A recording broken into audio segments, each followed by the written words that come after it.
Welcome to Dram Fine Whiskey. My name is Matt and today I'm talking about Blue Spot, which I think is actually my favourite whiskey on the market at the moment.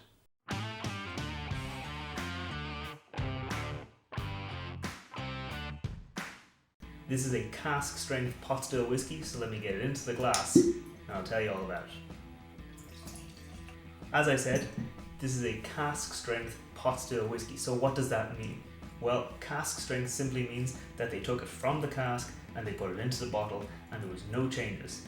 Typically what you might see with a large producer is they take that cask strength whiskey, which might be around 60% alcohol, and they add a bunch of water to it to dilute it and bring it down to about 40%.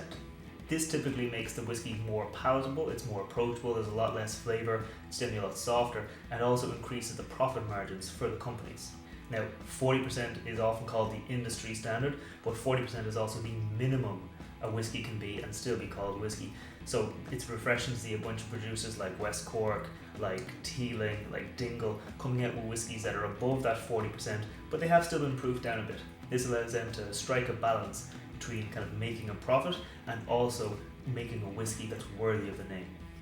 This whiskey, Blue Spot, is going to be coming in at 58.7% alcohol, so there's going to be a lot of flavour. There's going to be a lot of kind of rich, dense flavour notes. There's going to be a lot more alcohol bite. So if you're drinking a cask strength whiskey, sometimes you might want to add a drop or two of water to it to kind of reduce that bite. I personally like a cask strength whiskey. I'm kind of used to drinking them, so that bite of the alcohol doesn't really affect me. I'm able to get through to all the flavours, but you might have a different experience. So feel free to add a drop or two of water to a whiskey. It's not going to really affect you. It's not going to be sacrilegious to add a little bit of water to it. So feel free to enjoy the whiskey the way you want to enjoy it.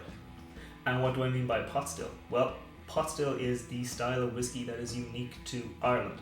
It's a mix of malted and unmalted barley, and they are allowed to use a small amount of other grains in there. Up to 5% of the whiskey can be other grains, so it allows them to kind of play around with it. Because there's a lot of leeway within this category, different distilleries can come out with vastly different styles of pot still whiskey. It's not a really restrictive style of whiskey. It allows the distillers to really create something unique and special every time they make a pot still whiskey. It's a really great category for whiskey lovers to get to know, because there's going to be some characteristics that are common to all whiskies. There's going to be a nice, rich, dense, kind of buttery note to it. There's going to be a lot of biscuity notes to it from that malted and unmalted barley. There's going to be a dense, rich, kind of oily mouthfeel. The flavour notes kind of cling to you. It's really nice, it's really dense. There's so much variety within the category that if you don't like one pot still whiskey, you might try another pot still whiskey and you find you completely love it. And if you're familiar with pot still whiskies, let me know in the comments below which your favourite pot still whiskey is. And one last thing before I actually taste this whiskey is it's Blue Spot. So you might be familiar with Green Spot. It's a very common, very popular Irish whiskey. This is Blue Spot.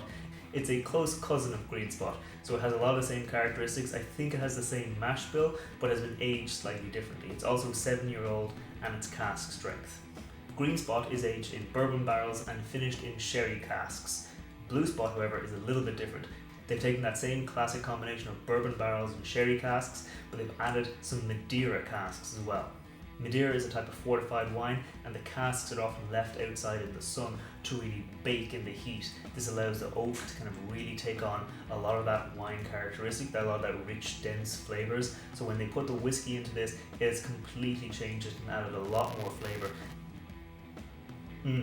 Yeah, on the nose, there's a lot more of these kind of tropical fruits that are apparent. There's maybe some kind of pineapple in there, kind of spiced, kind of almost baked pineapple. You think of grilled pineapple, that kind of really rich, dense, sweet tropical note in there. There's maybe some sort of like almost like a banana-y note in there, the kind of nice, rich, tropical kind of fruit notes that you get in there. There's also like a kind of a spiced apple note as well, kind of like a kind of a Christmassy spiced apple as well. And I'm getting a slight kind of nuttiness as well, almost somewhere between like a hazelnut and an almond kind of nuttiness in there.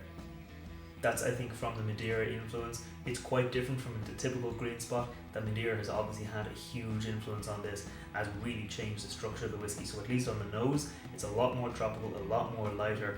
There's a lot more flavour to unpack in this whiskey, whereas Green Spot already had a huge amount of flavour, so this is just added to that.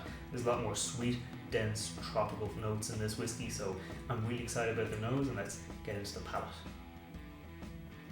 Okay, on the palate, it's unmistakably pot still.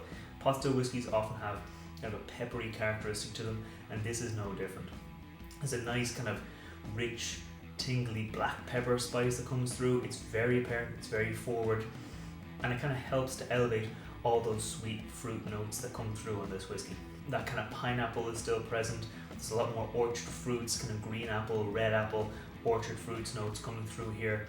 There's a really dense kind of buttery vanilla note that comes through as well, kind of like a spiced shortbread biscuit. You think of that kind of rich, buttery, kind of dense biscuity note as well. That's coming through here, and that spice really helps to elevate everything. So let's go in a second time and see if it's still there. On the second go around, all those flavors are still there. That kind of spice has maybe evolved slightly to like almost like a clove spice. That kind of, again, rich, sharp, dense spices. There's a black pepper still there, obviously. The pot still spice is still there. That rich sweetness is still there. It hasn't really changed on the second go around. That same note has come through, but it's a really nice, refreshing whiskey. In terms of alcohol burn, there's not a huge amount, at least for me. Now, I did say I'm used to cask strength whiskies, but I think this is actually quite well balanced. It's 58.7% alcohol, but you wouldn't guess that. The flavors are nicely balanced. That kind of peppery note kind of covers up any alcohol burn that's in there. It's really nice, it's really refreshing. I think you could go at this all day long. So let's talk about the finish.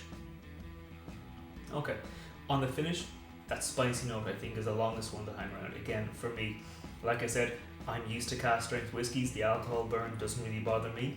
It is coming at 58.7% alcohol, but for me that alcohol burn is completely buried between all the sweetness, all the spiciness.